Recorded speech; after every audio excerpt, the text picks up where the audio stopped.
Bienvenidos a Todos los Sueños del Mundo, el podcast donde hablamos sobre libros, escritores, literatura y temas afines.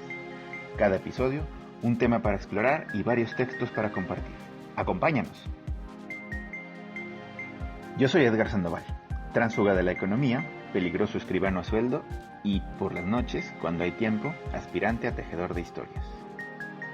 Yo soy Edgar Valdés, programador de software durante el día, lector de Borges de noche y esporádico autor de relatos breves. En la vastedad de la literatura existe un nicho en particular donde nos encontramos más de una vez en la vida, si es que somos afortunados. Primero, con lecturas para niños cuando nosotros mismos estamos en la infancia, en esa etapa, y más adelante con lecturas para nuestros hijos, sobrinos o nietos cuando alcanzamos una etapa nueva en nuestras vidas. ¿Qué libros para niños hemos leído para nosotros mismos o para los pequeños que nos rodean? ¿Qué autores recomendamos? ¿Qué lecturas quisiéramos abordar? ¿Hay libros que no son convenientes para los niños? Autores, ilustradores, historias y mucho más. Tocayo, para iniciar este nuevo episodio del podcast, te cedo la palabra para que iniciemos con este nuevo tema de todos los sueños del mundo. Muchas gracias, Tocayo. Pues es que sin duda es un tema muy interesante este que pones en la mesa y muy relevante, porque pues se refiere en primera instancia a la forma en que hacemos nuestros primeros contactos con el libro y la lectura cuando somos niños y a cómo algunos años después contribuimos a que otros hagan justamente ese contacto. De ese nivel de trascendencia es lo que nos planteas. Antes de entrar a las referencias sobre los libros y autores de mi infancia, respondiendo a una de tus preguntas, o sobre aquellos que ahora le leo a mi hija o que leo con ella, quisiera detenerme un poco en tu pregunta sobre si hay libros convenientes o no para los niños. Yo pienso que la industria del libro de unas décadas para acá, y tal vez muchos de nuestros contemporáneos han pensado que los niños, quizá por su evolución cerebral o por la forma en que se ha conceptualizado el crecimiento de los niños, no eran capaces de leer historias complejas. Y creo que de ahí lo que ha venido es una creciente, valga la expresión, simplonería, más que simplificación, de los textos orientados a los niños, una suerte de escritura fácil de historias que se conceptualizan para niños, pero que se hacen pensando que los niños no pueden entender cosas más complejas. Suelen entonces estos textos estar enmarcados en unas pocas líneas argumentales que se repiten, válgame otra vez la expresión, otra vez hasta la náusea. Y si no, pues basta con ver algunas de las caricaturas de las últimas generaciones, incluyendo la nuestra, para corroborar que yo le llamaría adelgazamiento de las interconexiones discursivas en las historias infantiles. Lo que para los físicos es algo elemental y para los niños también, parece ser que para muchos escritores infantiles no resulta tan claro. Esto es que la complejidad, a diferencia de la complicación, está formada de muchas relaciones simples, pero con múltiples vinculaciones entre sí. O sea, dicho de otro modo, que las historias complejas pueden ser comprendidas a partir de relaciones simples que se van interconectando poco a poco hasta formar un todo rico en interpretaciones. Por eso pienso que los niños pueden entender muy bien, además de que entienden bien este concepto, pueden entender muy bien historias complejas y son capaces incluso de encontrar relaciones que no necesariamente están descritas o consideradas en los relatos, pero que se pueden deducir a partir de los elementos que la historia les ofrece. Respecto de las historias infantiles y que pueden ser complejas, la única limitante que yo veo para los niños para entender historias complejas, que es una limitante temporal, pero que es inevitable, es que es el nivel de uso del lenguaje que poseen. Pero no obstante, este nivel de lenguaje que va creciendo con el tiempo, pero que en principio puede ser limitado, a pesar de esto, siempre se pueden relatar historias clásicas en lenguaje avanzado, del lenguaje avanzado, que originalmente están en este lenguaje avanzado, y que pueden ser trasladadas a narraciones sencillas que preservan los elementos del relato y que perfectamente los niños pueden comprender esto. En resumen, y para responder a tu pregunta, creo que no hay lecturas inconvenientes para los niños, sino una ruta progresiva de conquista del lenguaje y de la complejidad que los niños pueden ir recorriendo de forma creativa y lúdica. No sé qué opines, Tocayo. Sí, creo que esta parte que mencionas es muy interesante lo que planteas y me parece que coincido en que no es tanto la historia, sino el lenguaje como la barrera más importante, la amplitud del vocabulario que puede conocer o que puede comprender, manejar un niño para poder entrar en una historia. Claro. Y además fíjate que, bueno, aunque el niño no tenga un manejo del lenguaje tan amplio, el enfrentarse a nuevas palabras también puede ser un reto que los invite a profundizar cada vez más en la lectura, ¿no? Quiero primero que nada, ya que contesté esta primera pregunta tuya, Tocayo, y para reforzar el punto, pasar ahora sí a la otra pregunta. Ponerme a mí de ejemplo de esto que acabo de decir, sin ánimo de ensalzarme ni mucho menos, porque creo que cualquier niño puede pasar por este proceso y seguro muchos lo han hecho y lo hemos hecho, pero va una primera ejemplificación de mi caso, de cómo fue mi proceso infantil de aproximación a la lectura. En el primer capítulo hablé ya del libro Triptofanito, que fue de los primeros que exploré en mi infancia y que ahora leo con mi hija. Y voy a retomar un poco más a fondo la lectura de este libro, cómo fue mi encuentro con este libro. En este relato, Triptofanito, que es un aminoácido que vive en un huevo dentro de una granja que pertenece a un agricultor, espera con ansias, junto con sus otros amigos aminoácidos, poder ingresar al cuerpo de este personaje y descubrir ese misterioso territorio del cuerpo humano. Al fin un día el granjero decide comerse el huevo y los valientes aminoácidos comienzan con su aventura, pueden entrar al cuerpo humano. Y empiezan por el estómago, donde el general Pepsina, el primero de los personajes interesantes que van a descubrir en el cuerpo humano, les cuenta sobre la digestión y su importancia para el cuerpo. De ahí, conforme van visitando los órganos, cada uno de los aminoácidos que acaban de entrar al cuerpo va quedándose a vivir en un órgano distinto para ayudar a sus habitantes, vamos a entrecomillar habitantes, a cumplir con las funciones orgánicas particulares del lugar en el que se van a quedar. No puede faltar, por supuesto, una historia de amor en todo esto, y es que Triptofanito está enamorado y bien correspondido además, como nos lo va narrando Julio Frenk, de lisina, una bella aminoácido que la acompaña en todo el viaje, hasta que ambos deciden quedarse a vivir en el cerebro. Bueno, ahora que leo esta historia con mi hija, observo que ella tiene preguntas muy similares a las mías en aquella época. ¿Hasta dónde llegará el viaje de los protagonistas, por ejemplo? Se pregunta ella, como yo me lo pregunté. ¿Por qué cada aminoácido particular decide quedarse en el órgano que lo hace? ¿Qué otros territorios les falta explorar a los protagonistas? ¿O qué funciones y qué enemigos, otra vez entre comillas enemigos, enfrenta cada órgano? Como se puede ver, una historia narrada en lenguaje sencillo puede desatar la complejidad de pensamiento de forma muy rápida y fácil. ¿Cómo ves, Tocayo? Bien, ¿no? De hecho, lo que veo en estas lecturas, ¿no? Con las que te acercas a tu niña, es que ejemplifica, ¿no? El cómo el medio puede brindarle una historia que tiene cierta complejidad, pero que aún así, pues también puede ser comprensible para un niño, siempre y cuando, como lo decíamos hace un momento, se adecúa el lenguaje, no tanto la historia, sino el lenguaje en sí mismo, Exacto, para que los así niños es. lo puedan disfrutar. Exacto, y esa misma adecuación, de hecho, los va llevando de la mano y los va haciendo que se interesen cada vez más. Y al final se encuentran con que empiezan a comprender conceptos eh, profundos de una manera sencilla.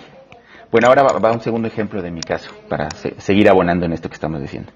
Otra de mis primeras incursiones a la lectura fue a partir de una colección de libros que contenían las historias ilustradas de las novelas más famosas de Emilio Salgari.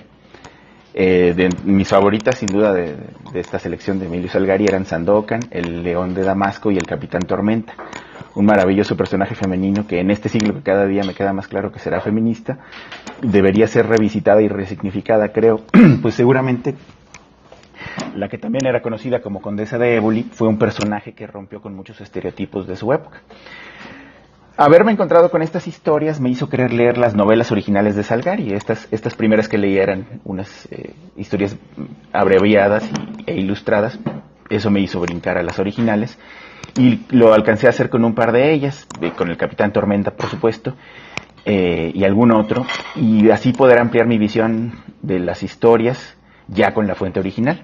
Digamos que el relato simple me invitó entonces a entrarle gradualmente a la complejidad de la obra, que creo que esta es otra de las de las bondades que pueden tener las narraciones infantiles cuando son simplificadas en el buen sentido de la palabra, ¿no? De hecho, ahora que mencionas, ¿no? El caso concreto de Emilio Salgari, hay muchas obras de épocas similares, de finales del siglo XIX sobre todo, que tienen historias de aventuras pues, geniales, maravillosas. Quizá no todas dirigidas al público infantil en particular, pero con ese mismo espíritu de aventura, como lo menciono, el asombro, ¿no? Ante la inmensidad del mundo y la parte salvaje del mismo. Hablo de autores como Salgari, como Julio Verne, como Stevenson, Claro. como Burroughs, entre otros, ¿no? Creo que coinciden, ¿no? Tanto en la época como en los motivos. Y que además, por cierto, formaron a toda una generación de niños y luego de adultos, ¿no? Todos estos autores que señalas. Sí, ¿no? Todos geniales. Pues ahora, ya que puse estos dos ejemplos, avanzo más bien al tema de las lecturas que hago con mi hija en la actualidad. Entonces te voy a ir narrando algunas de ellas. La primera de la que voy a hablar es un libro sobre música que se llama Seres Fantásticos, que tiene una selección musical y de textos de Ana Gerard e ilustraciones de Claudia Leñasi. Se trata de un libro que habla sobre gnomos, sobre hadas, brujas, duendes, elfos, magos y otros personajes que han sido plasmados en obras clásicas de la música, como El Scherzo de Sueño de una noche de verano de Mendelssohn, o La danza del hada de azúcar del Cascanueces, incluso la bruja Baba Yaga de Tchaikovsky, La cabalgata de las Valquirias de Wagner, o La reina de la noche de la ópera Macbeth de Verdi, por cierto que es la favorita de mi hija en este libro, y la interpreta con mucho sentimiento. Muy bien. En este libro los niños no solo tienen la posibilidad de ampliar su conocimiento musical, sino que lo hacen de la mano de textos que a mi parecer me parece que están muy bien curados, porque buscan atraer a los lectores al descubrimiento de la obra musical en cuestión. Déjame compartirte y compartirles a quienes nos escuchan el texto, por ejemplo, que acompaña a la bruja Baba Yaga para que podamos ver este punto que te estoy planteando. Dice: Baba Yaga es el nombre de la bruja característica de los cuentos rusos. Su aspecto es el de una horrible vieja, arrugada y huesuda, con la nariz larga, de un tono azulado y con dientes de hierro que le sirven para comerse a los niños. La bruja Baba Yaga es la versión rusa de esa figura amenazadora que los adultos invocan para que los niños se porten bien. Por eso resulta tan familiar en todo el mundo. Tal vez Tchaikovsky, el niño de porcelana, la incluyó en el álbum para la juventud para que los niños le perdieran el miedo mientras aprendían a tocar el piano. Álbum para Juventud es una recopilación de piezas breves con títulos atractivos para los niños que Tchaikovsky compuso para facilitar el aprendizaje del piano. Se inspiró en la obra del mismo nombre de Robert Schumann, uno de los compositores a los que él más admiraba. Hasta ahí el texto sobre la pieza Tocayo, que, pues como ves, introduce además en el contexto de quien escribe la pieza, de quien es el autor, para que los niños entiendan pues todo el contexto de la música que escuchan. Ahora, en esta misma línea de libros musicales está otra colección que se llama Música para Niños, de la editorial MC EDAP, en la que se recrean en imágenes y textos obras como El pájaro de fuego de Stravinsky, La Bohème de Puccini o Fidelio de Beethoven. En este caso, a diferencia del texto anterior, aquí los textos son más amplios y no solo introductorios de la música, sino que describen todo el contenido argumental de la obra. Lo narran en forma de cuento, de hecho, pero nuevamente narrado de forma sencilla para involucrar al lector infantil en este caso. Las historias son lo mismo romances que tragedias o batallas feroces, y los niños van comprendiendo lo intrincado de la existencia humana a partir de ellas, nuevamente, de relatos sencillos, ¿no? Sí, no, está tremenda, ¿no? Esa mezcla de música y de literatura, que de hecho, pues, como tú mencionas, en esta parte, sobre todo de la ópera, que son, sí, obras musicales, pero con una enorme narrativa, o sea, es Así es. un acompañamiento muy, muy complejo, muy bien pensado, muy bien elaborado, en el que pues van de la mano, ¿no? Los dos. Y además que rompe con ciertos tabúes que plantean que la apreciación musical o el acercamiento a diferentes expresiones artísticas es más bien engorroso, complicado y que a los niños no les va a gustar. Pues todo lo contrario, los niños perfectamente pueden entrar en este mundo de una manera lúdica, de una manera sencilla, ¿no? Bueno, ahora déjame te platico. Otra historia que también le gusta a mi hija, aunque en ocasiones le inquieta, es una que se llama Toto y Taro, de la diseñadora japonesa Kano, que tiene ilustraciones de Masakane Yonekura.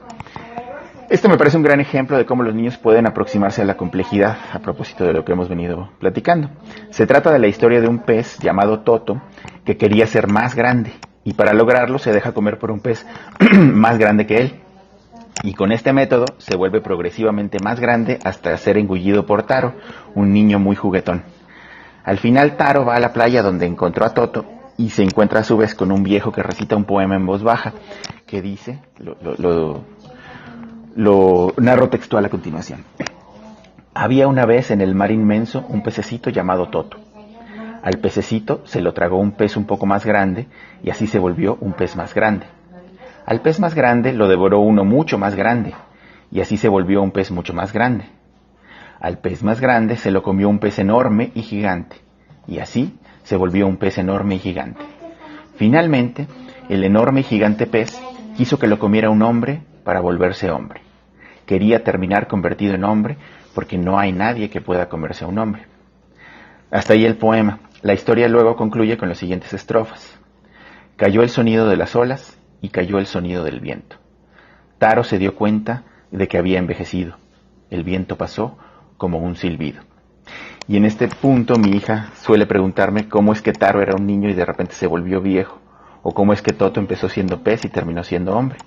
Lo cual suele dejarme en más aprietos, claro, pero para mí significa que ella entendió el nivel de complejidad narrativa planteada en el libro, y eso más bien me deja sumamente satisfecho, porque efectivamente puede entender estas interrelaciones complejas, ¿no? Sí, de hecho, el poema, como nos lo compartes, pues tiene cierto aire de haiku, ¿no? O sea, Exacto. en muy poquitas líneas, en muy poquitas palabras, pega ahí unos brincos filosóficos y narrativos muy interesantes.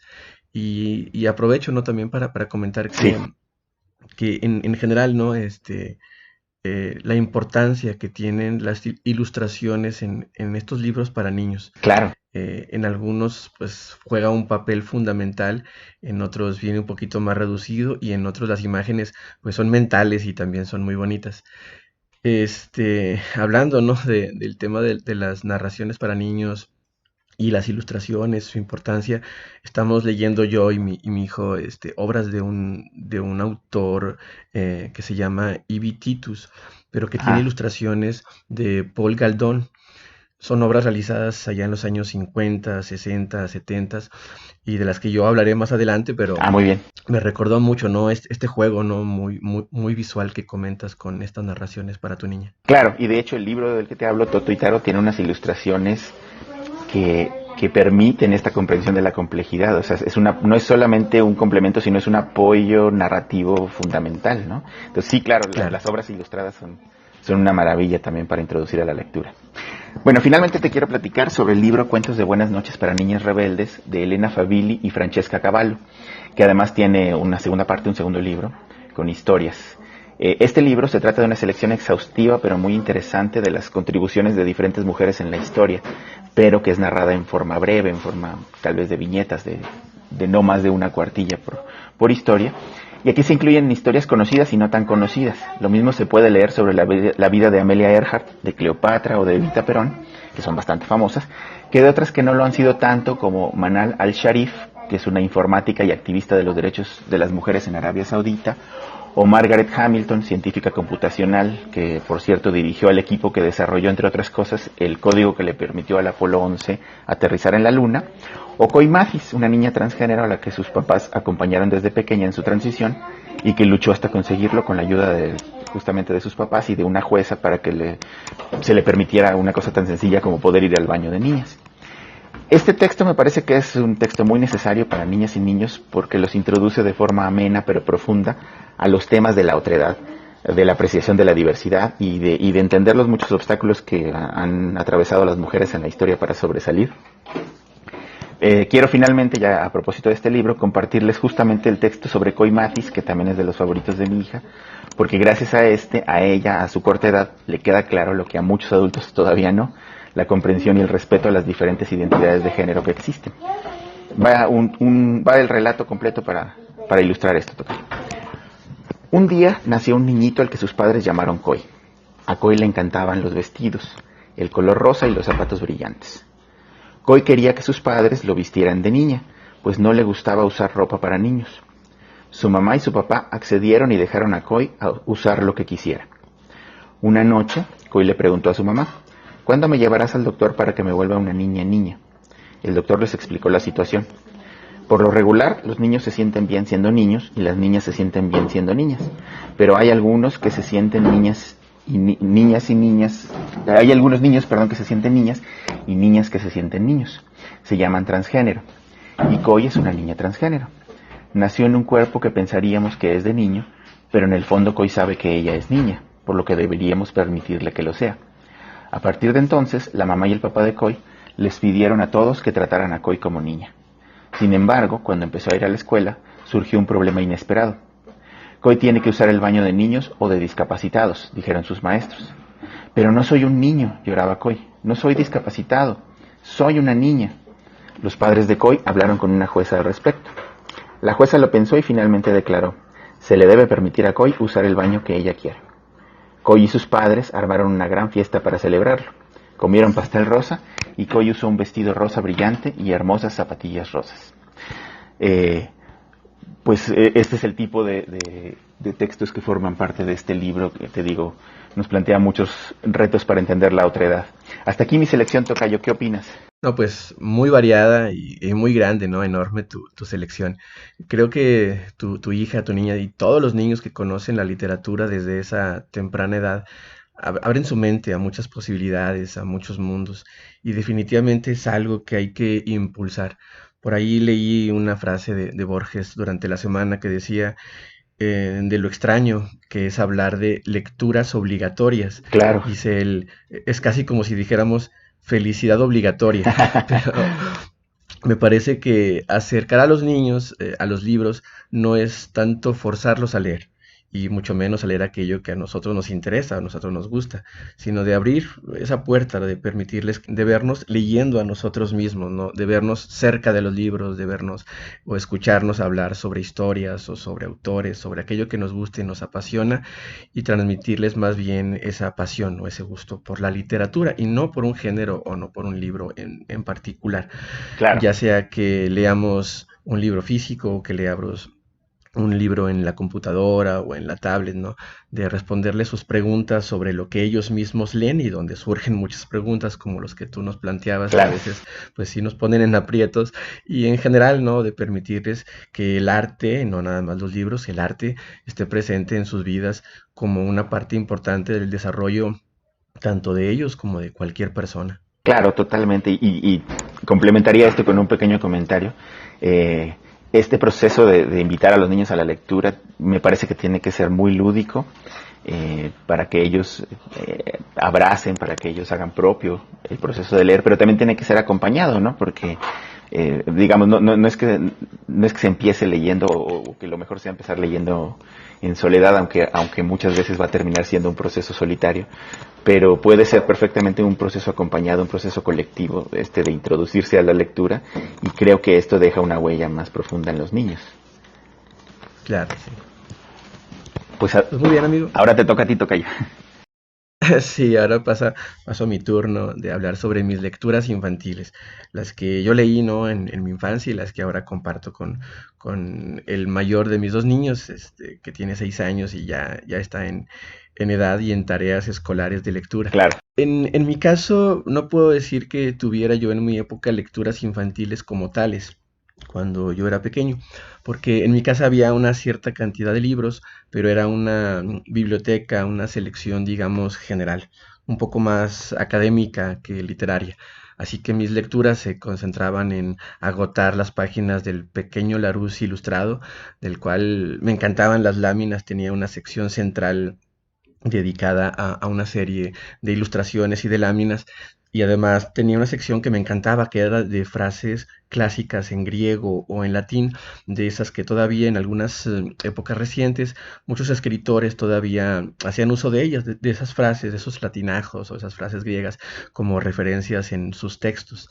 Y también tenía en esta parte de ilustraciones pues una buena colección, por ejemplo, de dibujos o de grabados sobre los barcos, sobre uniformes militares, que a mí me fascinaban en aquella época y creo que si los viera de nuevo todavía me encantaría.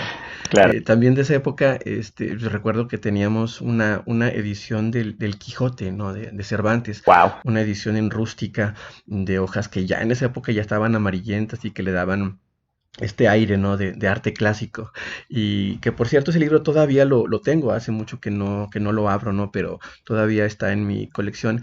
Y nada más de mencionarlo, de rememorarlo, recuerdo la textura de las hojas, ¿no? Tengo esa memoria táctil, también del peso, del volumen, del aroma de las páginas.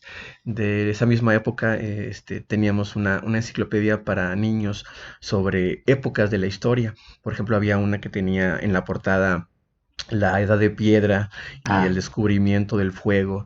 Tenía otros volúmenes con portadas de la época clásica del helenismo.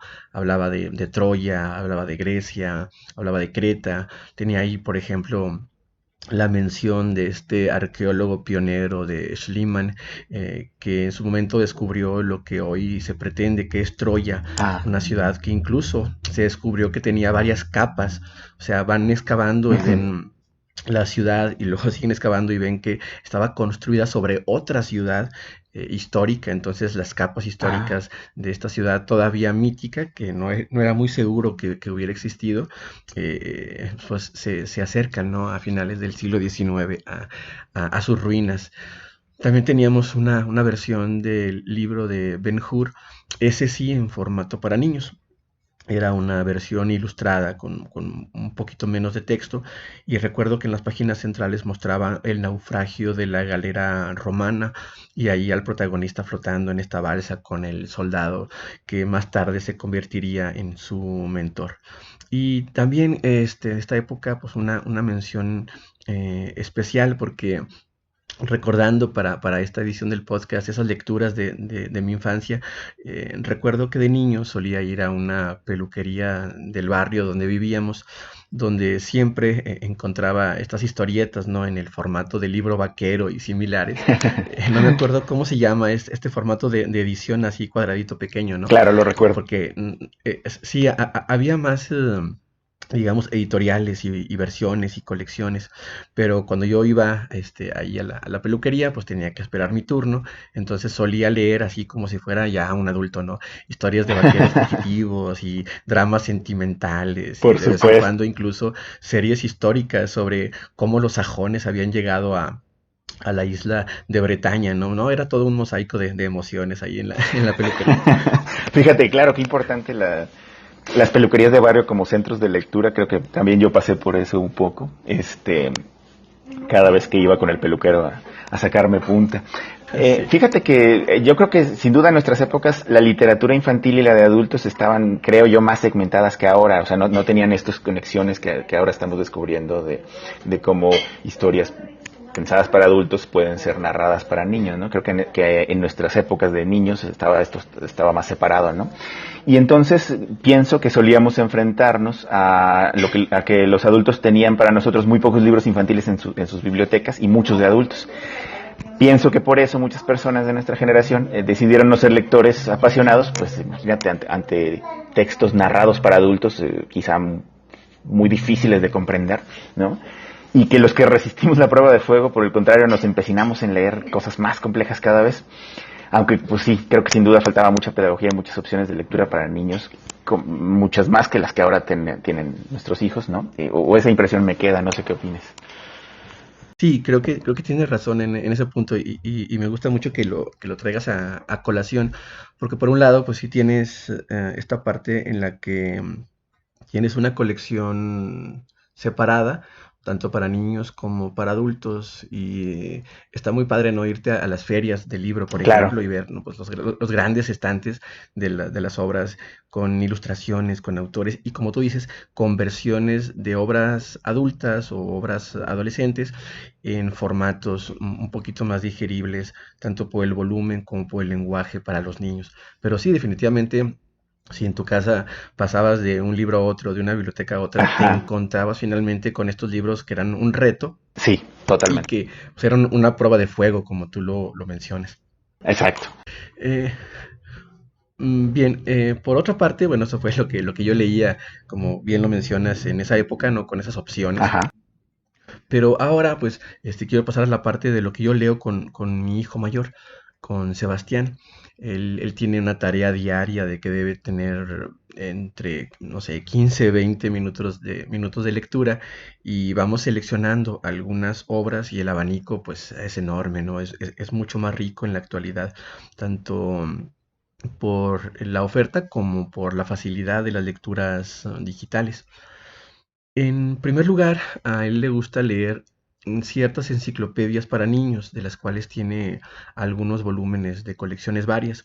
Tenemos una, por ejemplo, de ciencia en general, otra sobre los océanos, una más sobre animales. A él le gusta mucho en particular las secciones de datos interesantes o datos destacados, ¿no? Estos Ah, claro. que vienen remarcados en un círculo o con una pequeña ilustración, que brincan del texto y a él le parecen muy llamativos.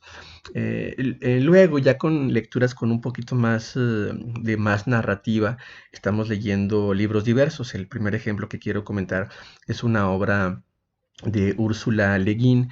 Ella sobre todo escribe ciencia ficción, es una autora norteamericana con una obra muy interesante, muy, muy rica, pero tiene un libro o una serie en particular que se llama Alagatos. Ajá. Los alagatos son una serie, son cuatro gatitos hermanos entre sí que nacieron con alas, no tienen esa peculiaridad y a partir de ahí pues todas sus aventuras. Estos libros son ilustrados por un ilustrador que se apellida Schindler, Mm. quien por cierto pues todavía está en activo y sigue ilustrando, ¿no? Sigue publicando muchísimos libros bajo esta misma tónica, ¿no? De un enfoque de lecturas infantiles. En el inicio de este cuento es un relato corto. La madre de estos cuatro gatos les dice que es hora, pues ya de que abandonen el nido, ¿no? O en su caso, el callejón en donde viven. En primer lugar, porque la vida de la ciudad para un gato urbano pues, es cada vez más dura.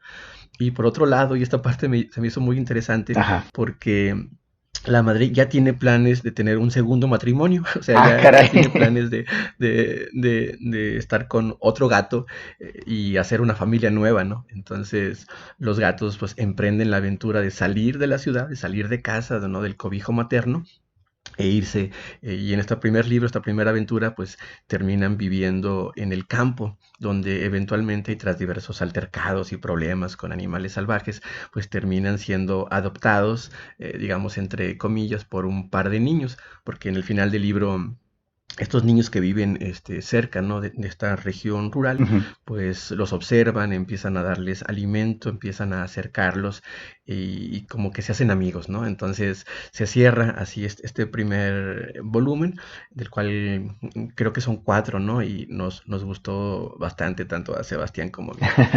Luego tenemos también la lectura que hace poquito iniciamos porque brincamos de uno a otro ahí para mantener la atención y para ir explorando cuáles son los textos que le gustan a mi hijo.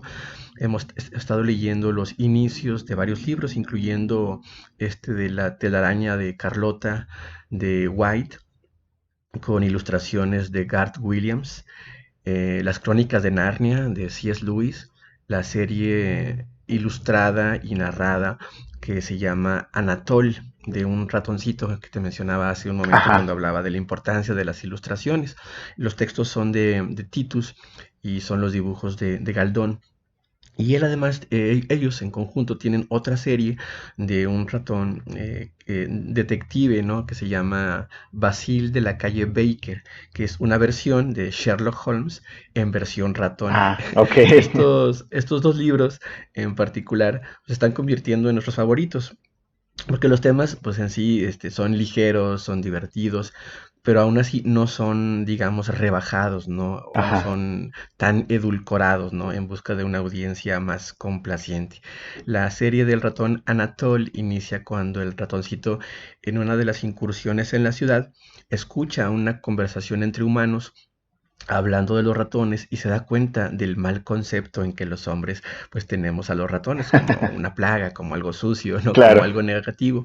Y a él le duele mucho, ¿no? El tener que ir y llevarse la comida que se roba de las casas de los humanos y él decide, ¿no? Pues darle una solución a eso.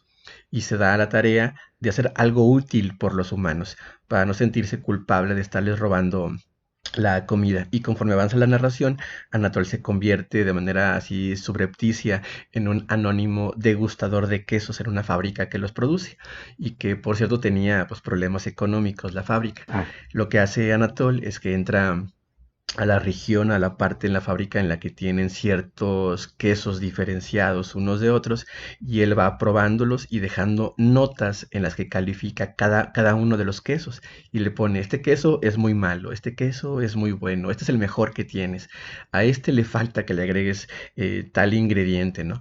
Entonces, de esta manera, los hombres que son ignorantes de quién deja a hurtadillas las anotaciones, llega un punto en que también por los problemas económicos que tienen deciden pues comenzar a hacerle caso, ¿no? A las anotaciones y descubren que el público vuelve a apreciar los productos y salen de este problema económico y amplían la fábrica.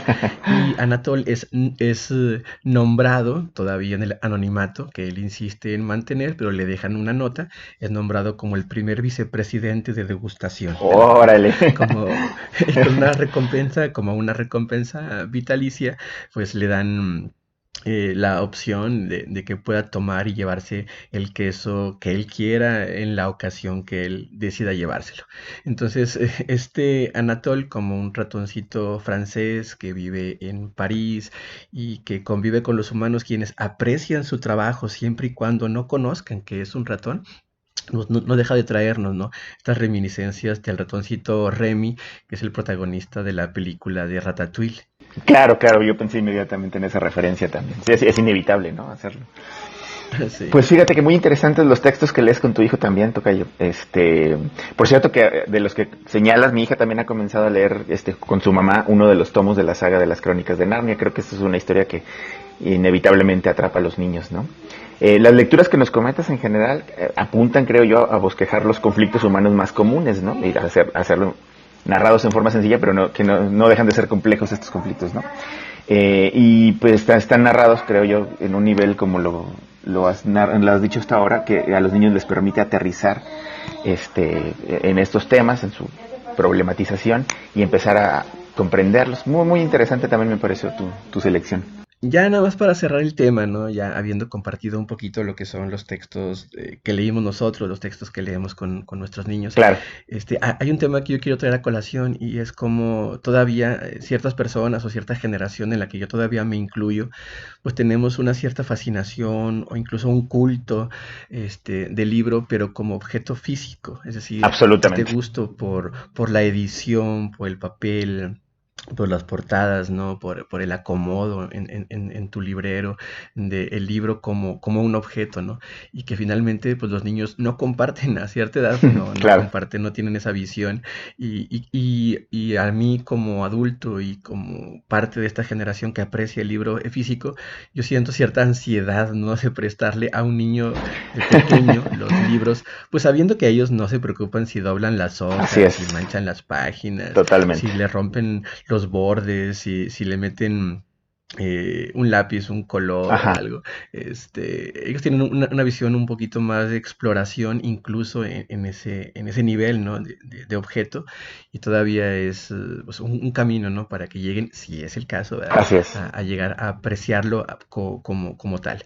Y además, me parece que el tenerlos físicamente, por una parte, pues tiene ese riesgo de dañarlos, de perderlos, de romperlos, pero también creo que en los niños el tenerlo a la mano, el tener los libros disponibles, visibles ahí sobre las mesas, los estantes, aunque sean pocos, pero que tengan esta variedad, también les ayuda a regresar a aquellos que a ellos más les gustan, porque aparte los niños tienen esta particularidad de volver una y otra vez a Sí, las mismas historias, ¿no? totalmente. Retoman el libro, retoman la película, retoman el video. Hasta Entonces, la tenerlos saciedad, a la ¿eh? mano, tenerlos físicamente, ayuda mucho. Sí, sí, por supuesto, sí, no, lo hacen a veces hasta a niveles de exhaustividad impresionante, ¿no? Cómo regresan a las obras.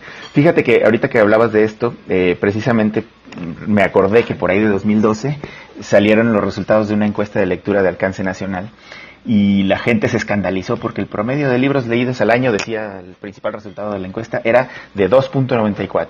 Y 6 años atrás, en 2006, de acuerdo con otro ejercicio estadístico, el promedio era de 2.9. O sea que se argumentaba que en 6 años el promedio de lectura se había mantenido básicamente igual. Pero lo que por supuesto no notaron los reportes en los medios, ¿no? Sobre esta comparativa de encuestas, es que si se comparaban luego los datos entre un año y otro, entre 2006 y 2012, de la gente que utilizaba Internet a diario, por ejemplo, esta proporción había crecido 6 veces entre una encuesta y la otra. O sea, que lo que en realidad había ocurrido no era tanto que la gente siguiera leyendo al mismo ritmo, sino que las personas estaban transitando hacia otros dispositivos de lectura, o sea, básicamente hacia la lectura en pantalla, ¿no?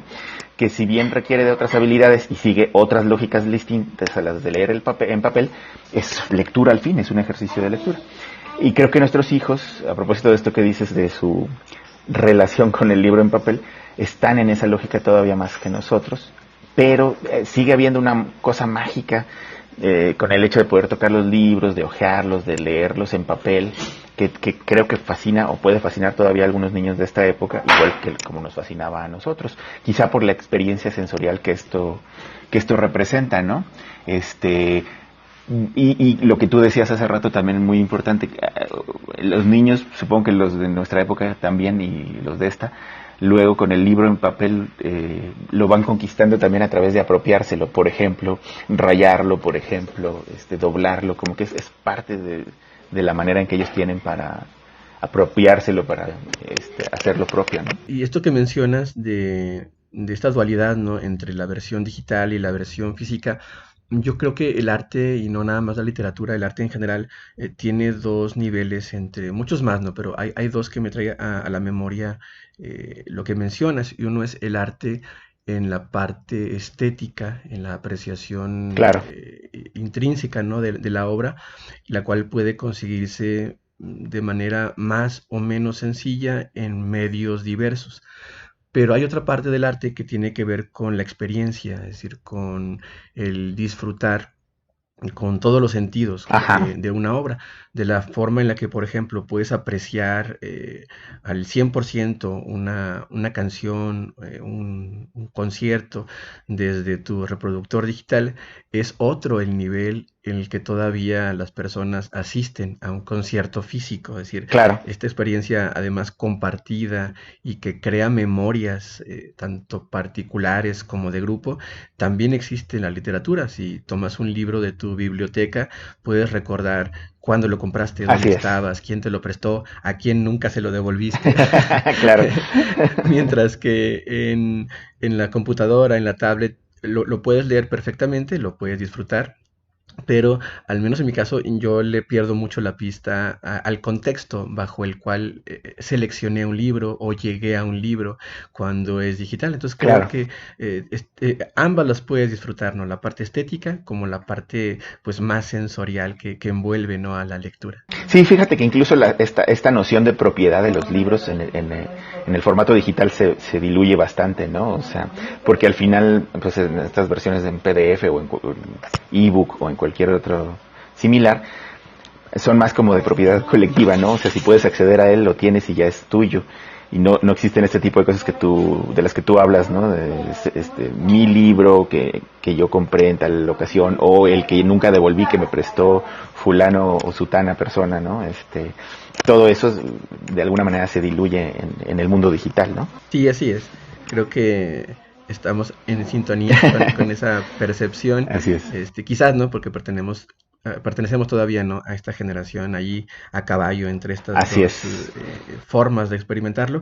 Pero yo sí confío, ¿no? En que una buena parte de esta forma de experimentar el arte individual, grupal, compartido, digital, físico, pues se va a mantener. Quizás varíen un poquito las proporciones de lectura de uno a otro dispositivo, pero finalmente creo que pueden convivir todavía las dos. Así es. Bien, como parte de lo que son las secciones de nuestro podcast, Tocayo, pasamos a la siguiente sección, habiendo agotado, al menos por el día de hoy, siempre con la opción de volver a los temas, Así es. pero hemos agotado, ¿no? Esta parte de lecturas infantiles.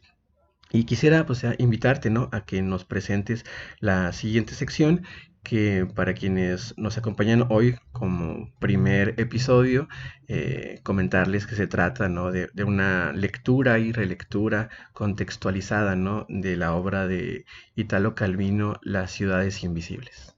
Así es, Tocayo. Nuestra querida sección, además, nos gusta mucho esta sección de las ciudades invisibles. Como bien dijiste, digamos que pusimos fin al tema del día, a los relatos infantiles, pero ahora, en esta ocasión, la ciudad que elegí de este libro de Italo Calvino va a darle un poquito de continuidad al tema infantil. Es una ciudad muy interesante de entre las muchas opciones que nos ofrece Calvino. Como te decía, tiene que ver con la temática de este episodio, porque cuando hablamos de literatura infantil, cuando hablamos del mundo infantil en general, nos referimos innegablemente a un espacio de infinitas posibilidades, donde se dibujan mundos que solo pueden ser limitados por las barreras que luego nos impone la vida adulta. En Chloe, que es la ciudad del capítulo de hoy, todos los habitantes tienen infinitos sueños, pero ninguno se cumple. Solo se susurran o solo se enuncian, solo se esbozan, porque Chloe impone a todos la contención y el recato propios de la vida adulta. Una contención molesta a la vez que necesaria, es lo que deja entrever Calvino, porque al final dejar rienda suelta a todos los sueños de infancia es el comienzo de su final, es esa explosión que antecede al caos. Bueno, con esta introducción procedo ahora a compartirles este relato que se llama Las ciudades y los intercambios. En Chloe, gran ciudad, las personas que pasan por las calles no se conocen. Al verse imaginan mil cosas las unas de las otras. Los encuentros que podrían ocurrir entre ellas, las conversaciones, las sorpresas, las caricias, los mordiscos. Pero nadie saluda a nadie. Las miradas se cruzan un segundo y después huyen. Buscan otras miradas, no se detienen. Pasa una muchacha que hace girar una sombrilla apoyada en su hombro, y también un poco la redondez de las caderas. Pasa una mujer vestida de negro que representa todos los años que tiene. Los ojos inquietos bajo el velo y los labios trémulos. Pasa un gigante tatuado, un hombre joven con el pelo blanco, una enana, dos mellizas vestidas de coral. Algo corre entre ellos, un intercambio de miradas como líneas que unen una figura con otra, y dibujan flechas, estrellas, triángulos, hasta que en un instante todas las combinaciones se agotan y otros personajes entran en escena.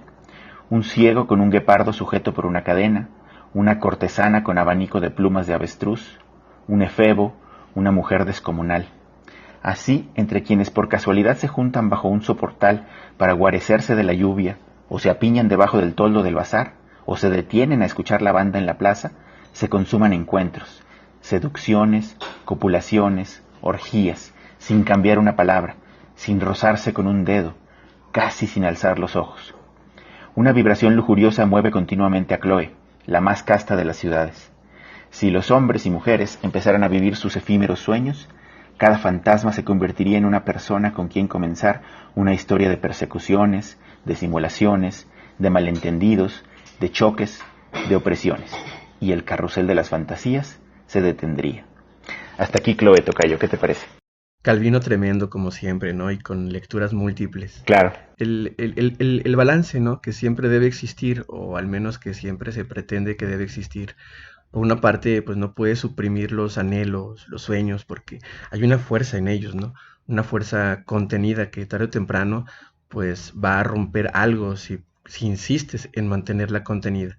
¿Qué es lo que puede romper, no? Pues a un hombre en particular, o a una sociedad en lo general. Claro. Pero por otra parte, pues tampoco puedes permitir que todo sea posible, porque las utopías cumplidas pues también suelen ser peligrosas y de hecho, pues mencionando, ¿no? Lo que dice aquí Calvino de que si todos vivieran sus sueños, si todos cumplieran estas fantasías, dice, el carrusel de las fantasías se detendría.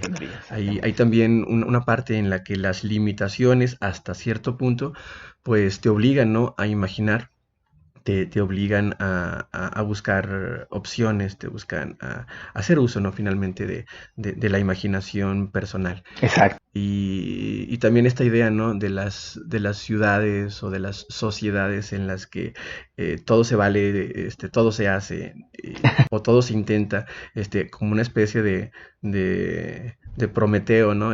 Pues hay un castigo, ¿no? Por parte de los Claro, dioses si intentas llevarlo al límite. Y también, ¿no? Esta referencia a estas ciudades que, como Sodoma o como la Atlántida, ¿no? Cuando desafían a algo que está más allá de ellos, ¿no? Cuando desafían una regla, una limitación, pues terminan por desaparecer. exacto. Sí, creo que es esta eterna tensión que existe en la transición entre lo infantil y lo adulto, ¿no? Entre hasta dónde mantengo esos sueños o ese espíritu juguetón, hasta dónde es necesario la norma o la regulación, ¿no? Para mantener un equilibrio que impida que justamente este carrusel de las fantasías se detenga, ¿no?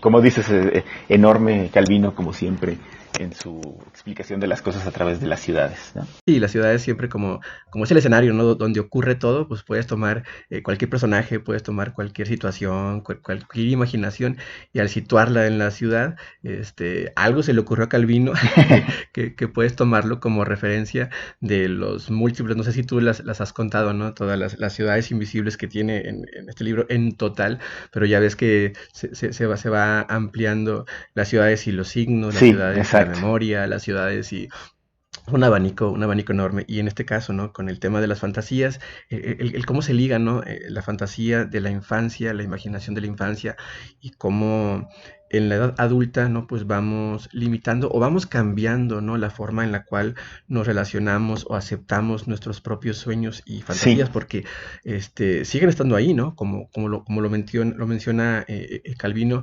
hay una vibración que mueve sí, continuamente a la ciudad. sí. Esa vibración pues son esos sueños y esos anhelos. En los niños, cuando los ves jugar, cuando los ves platicar, pues es algo abierto, ¿no? Es algo espontáneo y aparte muy visible. Claro, Y en los adultos sigue estando ahí, pero finalmente lo bajamos, ¿no? A un nivel o a un estrato un poquito más controlado, claro. menos compartido, con más cuidado. Sí, es una suerte de latencia, ¿no? Pero no sé, ahorita que lo decías me quedé pensando, no sé si lo que queda latente son los sueños de la infancia o es esa capacidad de soñar, ¿no?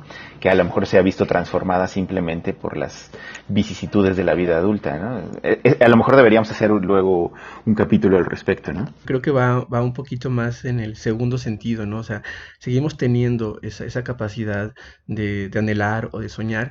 Y en este podcast, pues sí lo mencionamos, del mismo título, ¿no? Que seleccionamos de este poema, ¿no? De todos los sueños del mundo, Claro, exacto. al menos en la literatura, pues sigue estando, ¿no? Esa puerta abierta para para contarnos, para Exacto. compartirnos, pues todos esos Y sueños. tal vez entonces en general la lectura, los libros tengan esa vocación infantil de soñar, de contener todos los sueños del mundo, ¿no? Sí, me parece que por ahí va, ¿no? La gran cualidad del arte y del libro, de la literatura como un arte narrativo donde pues tienen cabida, ¿no? Entonces, pues, hay que seguir contando historias. Había una escritora, se me escapó el nombre, es una premio Nobel que decía que al mundo hay que seguir narrándolo para que siga existiendo. Y creo que en ese Uf, sentido pues tenía mucha razón. qué gran idea, por supuesto, totalmente. Sí, no, tremendo. Bien, con eso terminamos, ¿no? Esta referencia reiterada a la obra de Calvino que venimos usando también como pretexto y como hilo conductor de cada uno de los episodios de este podcast. Ya tendremos nuevos temas y estoy seguro que siempre tendremos un fragmento o toda una ciudad del autor italiano para que nos ilumine y nos ayude y nos dé pretexto, ¿no? Para platicar de esto Así es. y de muchos temas más.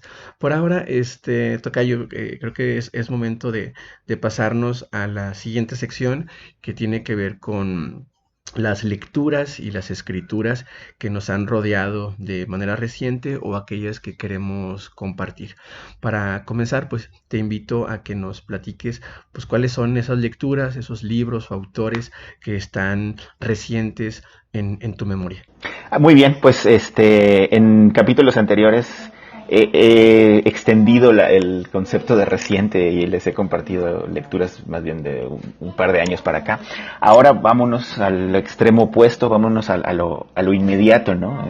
Hablando de lecturas recientes, y más bien quiero compartirles en esta ocasión un poco de la sencillez y la complejidad de la lectura infantil de la que ya hemos venido hablando, pero en voz de mi hija, que les va a leer a continuación. Primero el cuento Gato tiene sueño, que es otro de sus favoritos, un cuento muy sencillito, y luego un fragmento del prólogo de Triptofanito, del que ya hemos venido hablando.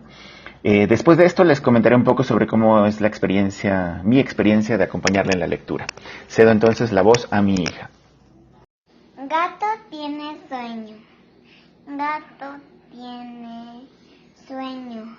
¿En dónde puede dormir?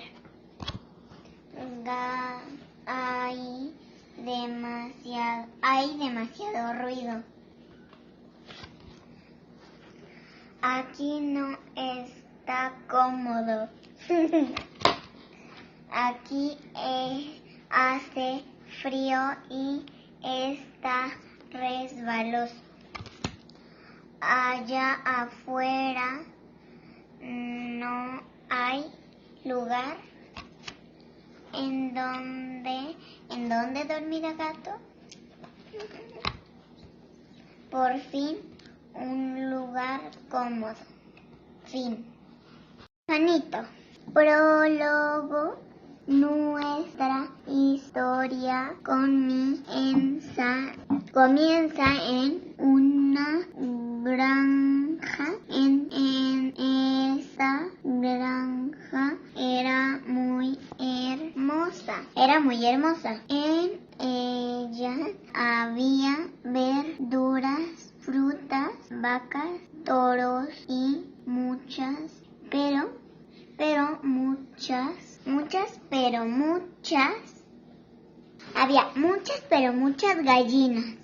Además, en la granja vivía un granjero. Él comía las verduras, las frutas, la leche, la carne y los huevos que se producían en su granja.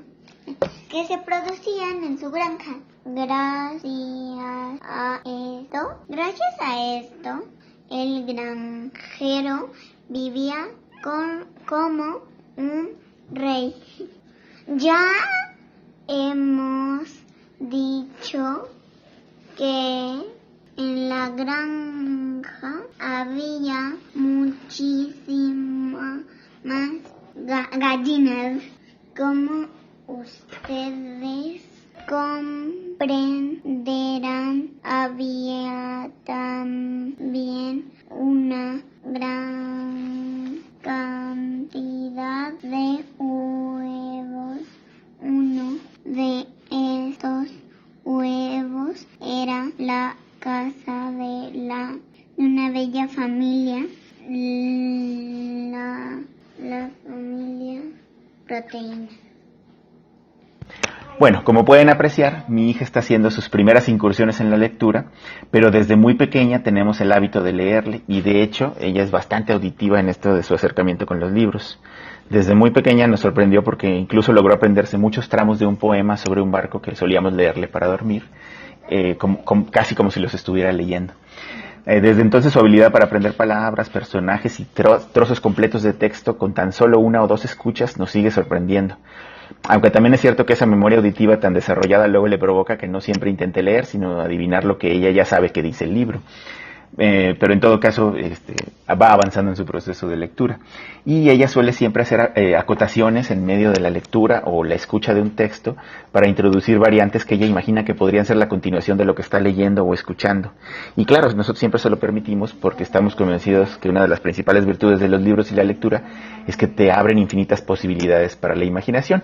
Y si uno se detiene un poco a escuchar estas acotaciones de los niños, de mi hija en este caso, siempre hay aportaciones muy interesantes desde una visión que rompe con lo que los adultos solemos inferir de los textos. Y creo que esta visión de los niños, esta aportación que ellos hacen a la hora de leer, es muy interesante y muy rica.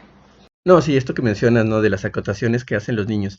A mí, al menos en la experiencia que tengo y veo que es algo muy común con los niños, Ajá. es que suelen ser muy divertidas las acotaciones. Sí, Divertidas no solo porque pueden ser graciosas, sino porque te entretienen mucho, te hacen preguntas o hacen en su mente hacen ligas, ¿no? Que van de la lectura a una película, algo de la vida cotidiana, a una caricatura, a exacto. otro libro. Entonces, cuando ves este flujo de pensamiento en tiempo real, ¿no? Que surca la mente infantil, Sí, a mí se me hace súper rico, ¿no? Pero sí, no, definitivamente esta parte de las acotaciones hay que mantenerla, digo, no es una interrupción como tal, hay que verlo como tú lo dices, ¿no? Como algo que, que les promueve, ¿no? No solo el pensamiento dentro del propio libro, sino la imaginación exacto. en general. Y además los niños tienen una serie tienen una forma de pensar, mejor dicho, en la que descubres estos brincos, ¿no? De un tema a otro que suelen ser muy interesantes y también muy tiernos, ¿no? Entonces, comparto contigo, ¿no? Es esta parte de que hay que fomentarlos, ¿no? Sí, Como parte de las virtudes de los libros y como tú lo dices, pues las posibilidades infinitas, ¿no? De la de la imaginación. imaginación, exacto. Pues ahora cuéntanos tú, tocayo, sobre tus lecturas.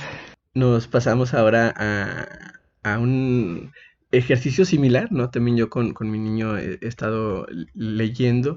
En este caso, lo que yo les quiero compartir es un audio de nuestra lectura del libro de El Hobbit, que es bueno, uno que estamos leyendo recientemente. La obra de Tolkien, por cierto, pues para mí es una obra maravillosa, me encanta.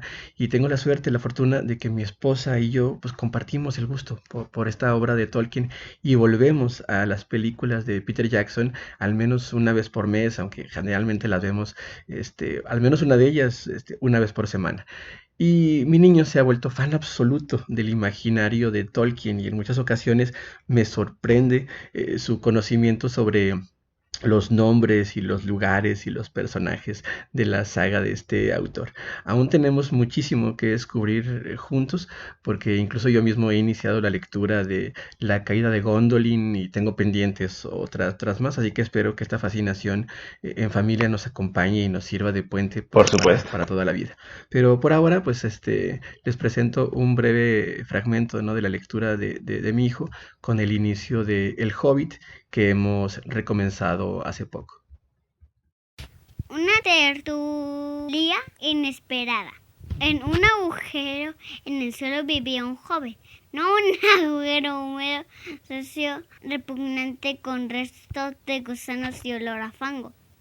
Tampoco un agujero seco, desnudo y arenoso, sin nada en que sentarse o que comer. Era un agujero joven.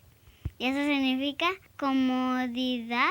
Tenía una puerta redonda, perfecta, como un ojo de buey pintada de verde, con una manilla de bronce dorada y brillante justo en medio. La puerta se abría a un vestíbulo cilíndrico como un túnel muy cómodo, sin humos, con paredes revestidas de madera y suelos enlosados y alfombrados, provisto de sillas barnizadas y montones de perchas.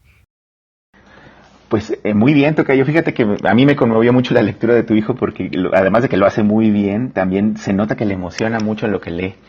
Y su emoción me hizo recordar mi propia emoción al leer la trilogía del Señor de los Anillos, aunque claro, yo lo hice hasta que tenía 20 y tantos.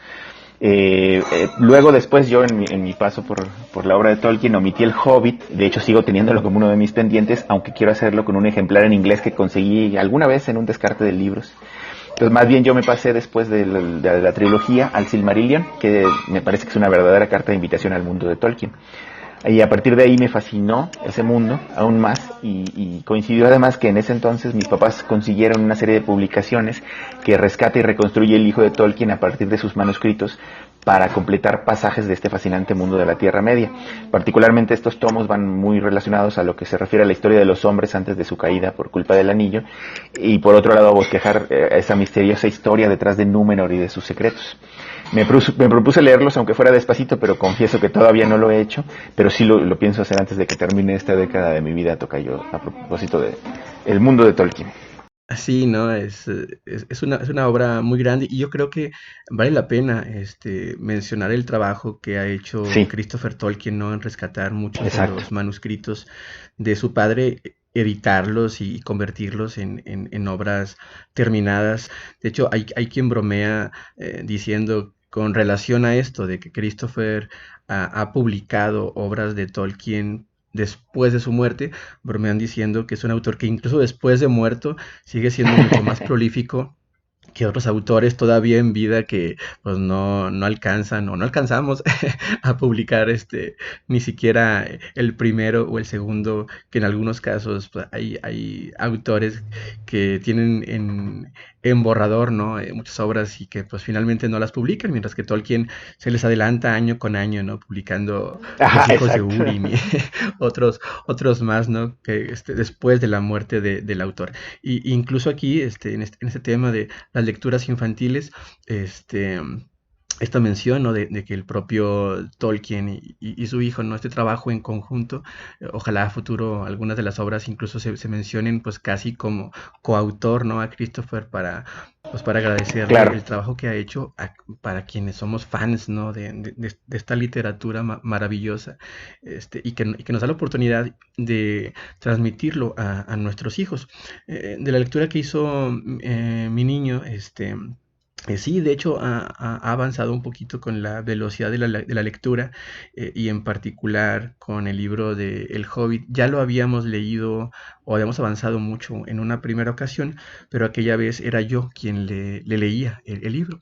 Y ahora con motivo de sus tareas, ¿no? De lectura cotidiana, le dije, pues sabes qué, vamos a aprovechar y vamos a releer El Hobbit, pero en esta ocasión pues te toca a ti ahora leerme a mí. Y ha sido una experiencia muy bonita porque finalmente la obra nos gusta mucho, la obra de Tolkien, El Hobbit, lleva hacia muchas pláticas cotidianas porque tenemos muy presente, ¿no?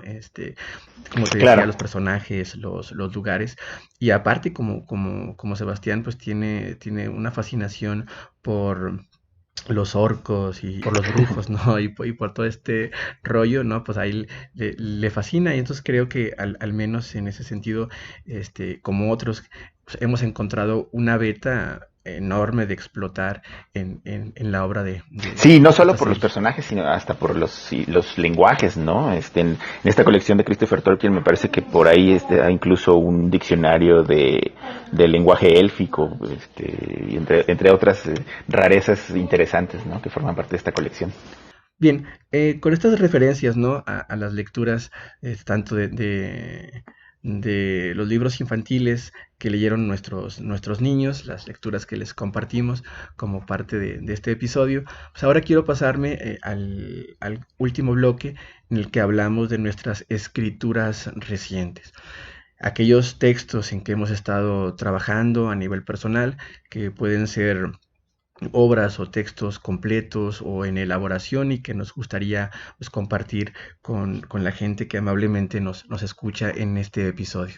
Te invito, Tocayo, a que nos compartes cuáles son las escrituras recientes que has terminado.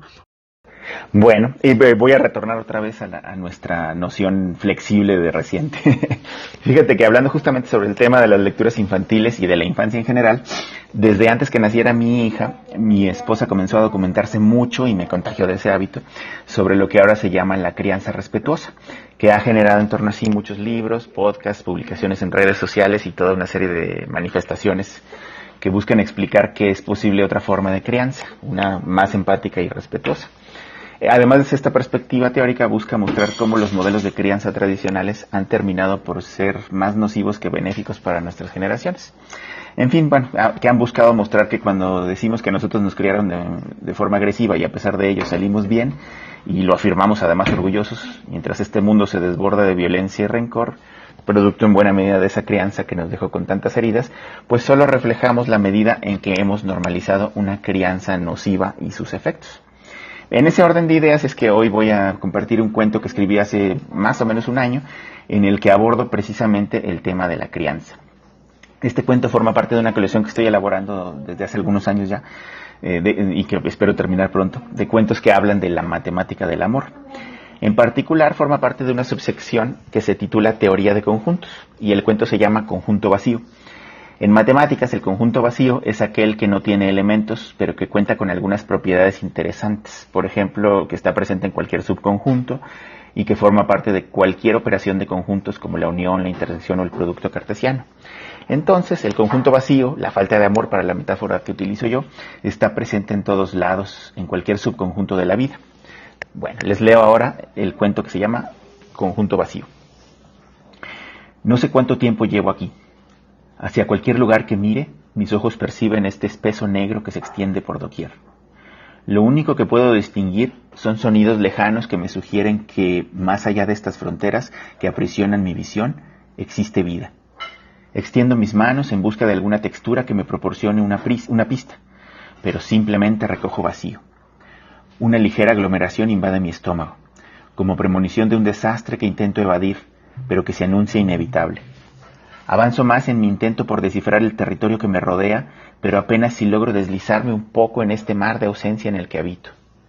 Es como si cada parte de mi cuerpo acabara de estrenarse y aún fuera incapaz de superar la atrofia inicial de mis músculos. Siento una gran punzada en medio de mi cuerpo, que me hace doblarme. Es nuevamente la sensación de un angustioso y efervescente hueco que va creciendo cada vez más hasta saturarme de ansiedad. Junto a este inclemente virus, va creciendo en mí una asfixia que está a punto de derrotarme. Justo en ese instante, como último recurso de mi mente para salir a flote, comienzan a aparecer algunas imágenes en mi mente.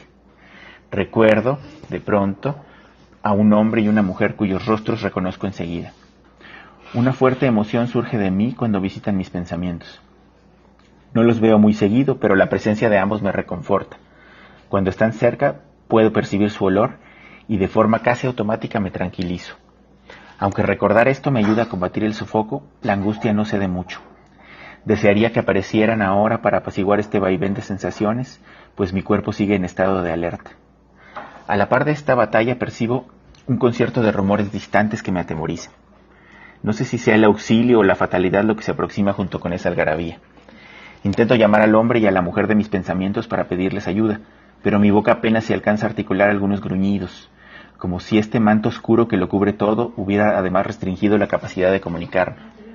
Ante tanta pesadumbre, un profundo llanto comienza a desbordarse desde mis entrañas y me inunda.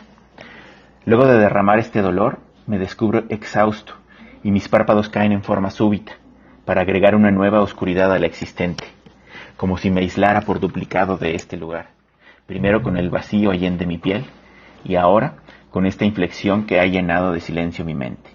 Ya no tengo registro de sensación alguna. Luego de un rato, regreso de la tregua. He comenzado a sentir cómo me agito sin control.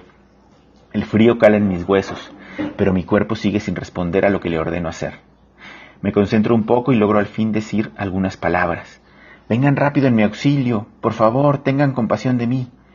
Casi al mismo tiempo que mi boca articula estos sonidos, alcanzo a percibir que han salido en una lengua extraña que desconozco. ¿Cómo será posible que me entiendan si ni siquiera puedo hacerlo yo? Luego de pensarlo, siento de nueva cuenta mucho miedo. No creo que acudan a mi llamado. ¿Seguiré solo en este lugar, invadido por el frío? Nuevamente aparecen las lágrimas, pero en esta ocasión con menor intensidad que hace un rato. Al parecer he comenzado a resignarme a este fatídico destino que llevo encima. Tal vez así estuvo escrito desde el principio. Suelto cada pedazo de mí y siento caer de nueva cuenta el telón opaco ante mis ojos. Con la ínfima conciencia que aún me queda, me percato de la tranquilidad que decora, en este instante, mi espacio vital. Luego de un rato, aquella extraña paz capitula nuevamente, atacada por numerosas estridencias que han llegado desde la distancia. Los sonidos lejanos de hace un rato ahora se han tornado excesivos, y siento que en cualquier momento harán estallar mi cabeza. Pienso recurrir de nueva cuenta al grito de ayuda, pero recuerdo que no ha servido de nada. Solo un ligero sollozo escapa de mi garganta. Tengo una profunda sensación de desaliento y una tristeza que duele en cada centímetro de mí. Yo solo quería vivir y amar. ¿Cómo terminé en este asqueroso hueco, abandonado? Suelto mi cuerpo una vez más en espera de la muerte. De forma extraña, y mientras siento que caigo por un precipicio imaginario, recupero mi aliento y la esperanza. A lo mejor si avanzo poco a poco puedo salir de esta larga penumbra. No tengo nada que perder. Muevo mi cuerpo con todas mis fuerzas y avanzo ligeramente. Lo intento por segunda ocasión y se registra otro breve desplazamiento. Sigo así 1, 2, 3, 6, 15 veces más. Cada intento le añade esperanza a mi alma, pero también una profunda fatiga a mi ser. La primera sensación es, en principio, más fuerte que la segunda, pero en algún punto ambas se cruzan hasta dejarme inconsciente y vencido. Luego de incontables instantes, mis párpados se separan de nuevo y una luminosidad enceguecedora aparece ante mí.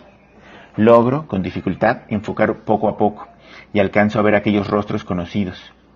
Aunque mi corazón en principio se llena de júbilo, una profunda ira le ataca, y luego de un corto pero explosivo enfrentamiento entre ambas emociones, me siento infestado de ausencia. Aquí están al fin esos que iban a ser mis salvadores, pero ya no sirve su presencia. Los necesitaba en el albor de mi angustia, o al menos en el crepúsculo de mi tortura. Él me aproxima un recipiente con una deliciosa savia que engullo más por necesidad que por gusto, en espera de que mi cuerpo se regenere. Mientras sorbo el líquido, escucho sonidos que provienen de ambos, pero que no comprendo. Intento alegrarme y luego enojarme otra vez, pero ya no logro llegar a estas sensaciones con tanta intensidad, como si hubiera sido infectado por un cortocircuito que me retorna inevitablemente al vacío. Aquí viene la segunda parte de la narración.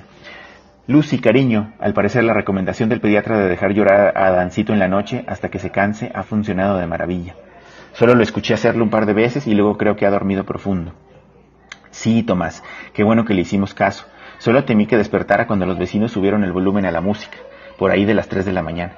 Tenemos que hablar con el administrador del edificio para que no les permita esa otra fiestecita como la de anoche. No nos podemos dar el lujo de que Adán despierte a medianoche y nos interrumpa el sueño. Tienes razón, querida, sobre todo porque ya regresas a trabajar pasado mañana. Lo bueno es que nuestro hijo estará en la guardería durante muchas horas y regresará cansado. Seguro que dormirá temprano y de corrido. Creo que muy pronto podríamos volver a ir al cine y le podemos encargar a mi mamá que lo cuide. Me encanta la idea. Tenemos más de un año sin ir y el libro que me regalaron mis padres sobre la crianza dice que si nos descuidamos podríamos terminar por divorciarnos. Ni lo digas, mejor pensemos en disfrutar este tiempo en lo que llega otro hijo que le haga compañía a Adán para que no crezca solo. Tomás y Lucy se detienen un instante a contemplar a su hijo.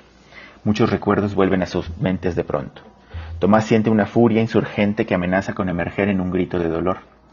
Siente al mismo tiempo unas ganas enormes de abrazar a este pequeño indefenso que parece derrotado. Su mente retorna al equilibrio acostumbrado, mientras su voz interna repite que lo de anoche ha sido la mejor decisión.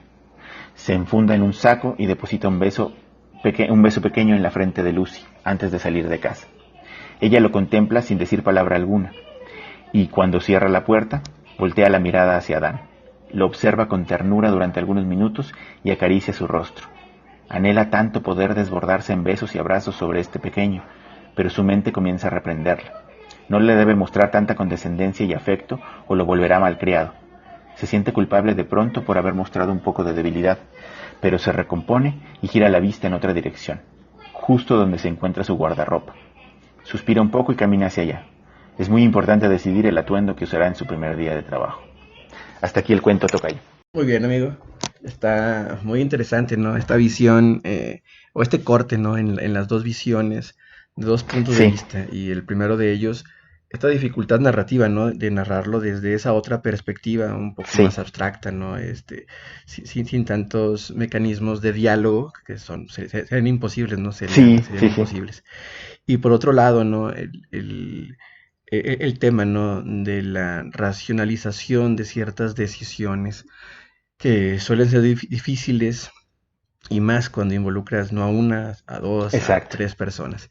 Pero en la parte narrativa, ¿no? En la parte de la construcción del texto me parece interesante también porque funciona en varios niveles y me recuerda a otro que nos compartías, ¿no? En la ocasión anterior sobre los mismos sucesos Claro. narrados desde perspectivas diferentes. Sí, claro, totalmente. En este caso es el contrapunteo entre la visión infantil y la visión adulta, aunque también me enfrenté a otra cosa, que para narrar la visión infantil tuve que hacer uso de una narración adulta, ¿no? Intentando simular o intentando comprender cómo podría pensar un niño que está solo en medio de la oscuridad en la noche, intentando sobrevivir, ¿no?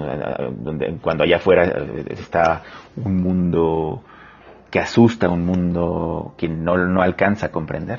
Sí, no, es un mundo desconocido y Exacto, salvaje, ¿no? así es. Hasta donde alcanza a comprender, ¿no? A intentar comprender la mente, ¿no? Sí, Esto que llaman, ¿no? A los miedos primitivos, ¿no? exactamente, así es. Pues muy bien, amigo, está, como te comentaba, interesante tanto en la parte de la historia que se narra, ¿no? Todo este juego de la modernidad, de la crianza, como lo comentabas incluso Sí, con las lecturas de la primera sección que estuvimos comentando con el tema del día. También, ¿no? Las dificultades técnicas o las dificultades narrativas a las que te obligas como autor cuando le das voz a un personaje, a una situación que a veces es muy complicado de resolver y exacto. que no siempre no tienes los recursos, digamos, estándar, ¿no? Sí. Para llevarlo a cabo. Ni narrativos, ni de comprensión a veces incluso, ¿no? Los recursos. Solemos hablar, ¿no? De los autores dentro de un género o de las narraciones dentro de un género y el texto que nos compartes creo que sería complicado, ¿no? Encasillarlo dentro de un género particular. Sí, Tiene una parte, ¿no? De introspección en esta visión infantil, luego ya una parte un poquito más adulta, estándar, ¿no? En sí, el diálogo de los adultos, así es. pero es complicado, ¿no? De clasificar y creo que tiene juego, ¿no? El texto. Exacto. Y ahora, pues cuéntanos tú de tus escrituras, Tocayo. Muy bien. Hace algunos años, cuando mi hijo de ahora 6, como les comentaba, pues tendría él, me parece que uno o dos, yo pensé que sería una buena idea hacer un pequeño poema titulado A Sebastián no le gustan los gatos, el cual quería incluso ilustrar yo mismo ahí como un ejercicio padre e hijo, ¿no? Y de crecimiento para que lo viera a futuro. Al final, por razones de la vida, ¿no? Que se te atraviesan otros temas, otros proyectos, Sí, dejé la idea, pero hace poco descubrí ese cuaderno donde estaba el esbozo original del poema, ¿no? Una pequeña narración. Ahora que mi segundo hijo, pues ya se acerca también a los 2 años, que era la edad original de Sebastián cuando tenía yo esta idea, pues creo que es un buen momento para que retome el proyecto, aunque en esta ocasión pues no tendría uno, sino dos niños protagonistas. claro, Entonces, como parte de las escrituras recientes, pues voy a meterme, aprovechando, ¿no? El tema, el recuerdo, la remembranza de la literatura infantil y esta suerte de coincidencia, ¿no? De haber encontrado, descubierto de nuevo este texto, pues me gustaría mucho, ¿no? Volver a abordarlo. Sin embargo, en esta ocasión, y saliéndome mucho, ¿no? De los temas que nos acompañaron durante todo el episodio, sí, pues yo quisiera compartirles una lectura del fragmento de una novela en que estoy trabajando, que tiene como título provisional Noctámbulos. Esta sí es enteramente, ¿no? Como les comentaba, lejos, ¿no? De las lecturas infantiles. claro. Aquí comienza este texto. La habitación que hemos alquilado es pequeña, pero toda la pared occidental se forma por un cristal cubierto por una gruesa cortina. Nos gusta mantenerla abierta y observar el negro casi absoluto de la ciudad. Las únicas luces que se perciben son drones, que se bambolean flotando en el aire como boyas en un mar de tormenta. No hay nadie en la calle, no hay autos, no hay personas. Ocasionalmente alguien puede salir de casa, del trabajo, a estas horas y aventurarse en las calles sin luz. La máscara de gas, con visión nocturna, les ayuda a navegar los peligros, pero es extraño que alguien deambule por la ciudad de noche. No existe un toque de queda, no hay sanciones ni amonestaciones. Tu crédito social no se ve afectado. Emma está desnuda, sentada sobre la alfombra. Sus manos descansan sobre sus piernas cruzadas y se aferra al control del videojuego con la mirada perdida. Bueno, perdida para el mundo y para mí. El brillo danza en sus pupilas conforme van cambiando los colores de la pantalla. Yo la observo, sentado en el sillón. A la izquierda, la pálida piel de Emma, reflejando el juego multicolor. A la derecha, el rojo espectro ocular de un dron que nos observa, flotando a escasos centímetros de nuestra ventana. La pantalla no emite ningún sonido. El volumen está en cero y ella juega durante largos minutos. Al final, relaja los músculos y suelta el control hacia el suelo, que se desliza con suavidad en la alfombra. Pasa un instante y entonces vuelve la mirada hacia mí. Sus ojos, de un café claro, se posan en los míos. Seguimos en silencio. Su cabello castaño se mueve ligeramente en sus hombros desnudos, en su espalda desnuda, en sus senos desnudos. Me acerco a ella, me subo a la cama y extiendo mi cuerpo, recostado boca arriba, mirando el techo salpicado con los colores que brincan desde el televisor. Ella se pone en cuclillas, aún sobre la alfombra, y coloca sus dos manos en mis sienes. Acerca sus labios a mi oído izquierdo y comienza a hablar en voz muy baja, en un idioma que desconozco. El sonido de su voz es musical, etéreo. Siento de inmediato una punzada eléctrica, pequeñita, en mis pies descalzos. Su voz es ahora lo único que existe en el mundo. Hay un acento áspero, hay palabras duras como una piedra que se ha roto al caer desde lo alto, pero la entonación es melódica, tersa. Siento una segunda descarga, esta vez en mi cuello, al otro lado del oído que recibe su voz. Entonces el mundo se disuelve. La habitación desaparece, la ventana desaparece, el dron desaparece. Solo quedan su voz y los colores difusos de un videojuego a nuestras espaldas. Puedo sentir el cuerpo de Emma, no con mis manos, no con mi propia piel. Su cuerpo se transmite en las ondas sonoras y mi cuerpo lo recibe. No, más bien fluye con él. Siento el calor de sus muslos, siento la humedad de su vientre, siento el calor de sus manos, la dureza de sus rodillas, siento cómo la sangre hace vibrar la piel en sus brazos. Despierto muchas horas más tarde. Es de día, es casi de día. Las persianas abiertas muestran este mundo que gira y sus pequeños seres. Estoy solo, me invade una sensación de vacío, de falsedad. La ropa de Emma está en la alfombra, junto al control del videojuego, frente a la pantalla encendida. No hay nadie.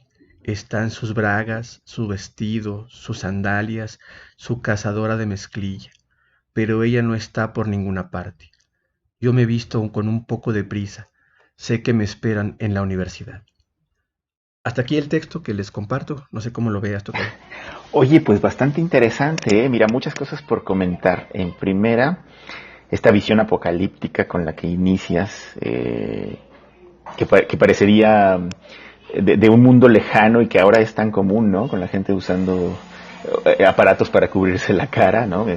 Hace un año no hubiéramos pensado que eso podría ser parte de la realidad y ahora es algo ya cotidiano, ¿no? Y tú empiezas un poco con esa visión apocalíptica.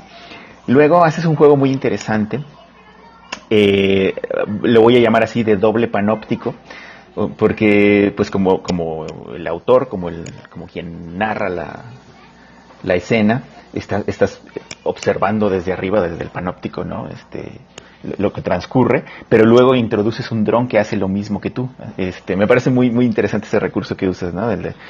Los dobles observadores que vigilan la escena, que vigilan lo que ocurre. Luego dices que es un texto que no tiene tanto que ver con este capítulo, pero está el componente infantil del videojuego, de la niña, mujer, de la mujer que está con un pie en la infancia y un pie en la edad adulta, ¿no? Jugando videojuegos a la par que entra en otro juego de seducción con el personaje que va narrando la escena. Y finalmente, pues, ¿cómo narras, vamos a decir, el encuentro sexual y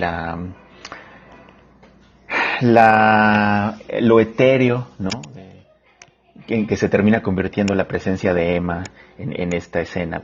Me parece que es un texto que tiene muchas posibilidades, o sea, para quien, como una introducción a esta novela que estás escribiendo, da para que uno especule que la historia puede tomar caminos muy variados, muy amplios, ¿no? Ahora platícame tú más bien, pues, cuáles son las intenciones que están detrás de este texto. Sí, bien, como tú lo mencionas, ¿no? Desde la parte de vista del lector, ¿no? Le presentas un primer esbozo, ¿no? Unas primeras pinceladas del mundo, en este caso en una habitación, pero ya mostrándole también el mundo allá afuera, ¿no? Y lo que podría desencadenar o lo que podría Claro. arropar a la historia. Pero así como al propio lector le queda quizás la duda o quizás la curiosidad, ¿no? De qué más, ¿no? ¿Qué sigue? Sí. O a qué hace la referencia, ¿no? Cada uno de los elementos de la historia, pues también como escritor te haces las mismas preguntas, ¿no? Tienes Sí. tú la ventaja de que vas conduciendo tu escritura y van ramificándose las opciones. Te decides por alguna de ellas y yo todavía me encuentro en la etapa en la que estoy también, ¿no? Pensando hacia dónde va un personaje, hacia dónde va una historia, pero hay elementos que quizás tengo un poquito más definidos. El primero es esta parte que tú mencionabas, ¿no? De el ambiente un poquito distópico, Sí, pero que ya es mucho más reconocible por los lectores modernos. totalmente. Este uso de los drones, ¿no? Y de cierta opresión que todavía no toca de manera directa a los personajes, pero que está ahí presente, está omnipresente. Y también, como tú lo observas, como lector atento, pues está este juego de las observaciones. El dron como un ojo, ¿no? Que está Sí, observando algo y que sabemos que tendrá una consecuencia o que por lo menos condiciona el actuar de los personajes. Ese es un poquito, ¿no? La intención del texto, el situar a personajes en relaciones muy íntimas, no únicamente por el tema de la sexualidad o del erotismo, sino sí, simplemente, ¿no? Por los temas muy, muy personales dentro de una habitación, dentro de una relación claro. y jugando, ¿no? Con elementos externos que te digo, puede ser que se conduzca el texto hacia una consecuencia directa de quien observa o que simplemente este observador, como ocurre en las ciencias sociales, ¿no? Pues condicione a Ajá, lo observado, claro. aunque no interactúe de manera directa con ellos. Claro, pero es que el solo hecho de observar ya implica una intervención, ¿no? Vaya, como te decía, lo interesante es que de por sí el narrador ya es un observador que interviene, que moldea la historia, que además un personaje sea un artefacto que hace lo mismo, le da una riqueza, ¿no? Me parece, y una complejidad interesante al texto. Además, lo que te iba a decir es que me gusta esta fugacidad de Emma. Me parece que tiene una beta muy rica para hacerle un personaje muy interesante. Muy bien, amigo. Pues sería eso, ¿no? El tema de las escrituras recientes, los trabajos, ¿no? En los que estamos involucrándonos durante las últimas épocas. Así es. Y creo que con ello, ¿no? Podemos cerrar tanto los temas generales como los temas particulares de este episodio. Perfecto. Pues nuevamente un episodio bastante rico en temas y en alternativas de textos y de autores, ¿no? Sí, yo creo que como ya hemos visto, ¿no? En este ejercicio que como comentaba es también un ejercicio literario el podcast, pues van surgiendo muchas lecturas cruzadas, ¿no? Lo que tú lees siempre me provoca esta curiosidad de decir, bueno, suena muy interesante, entonces voy a Sí, acercarme a esos autores, a esos libros, a esos géneros, y pues ojalá que así como entre nosotros, ¿no? Este diálogo surge, ¿no? Y este diálogo se va enriqueciendo, pues ojalá también a nuestros escuchas del podcast también les provoque ya sea el interés, la curiosidad de estos textos o de otros textos, así es. que pues finalmente es inmensa la literatura. Sí, sí, mira, dijiste justo lo que yo pensaba decir. Tú y yo tenemos muchos años de conocernos y de charlar y nos extendemos, pero ojalá que a nuestros escuchas algún pedacito, alguna referencia, algún fragmento de lo que comentamos les inspire, les abra posibilidades para explorar estos autores u otros que puedan ir descubriendo sobre la marcha. Pues sería todo, amigo. Perfecto, amigo. Nos veríamos ya en siguientes episodios. Espero que nos puedan acompañar y que puedan seguirnos, ¿no? En este recorrido, en este intento de ir descubriendo, no todos, pero sí algunos de todos los sueños del mundo. Gracias por acompañarnos en este episodio de Todos los Sueños del Mundo, el podcast de libros, escritores, literatura y temas afines. Hasta la próxima.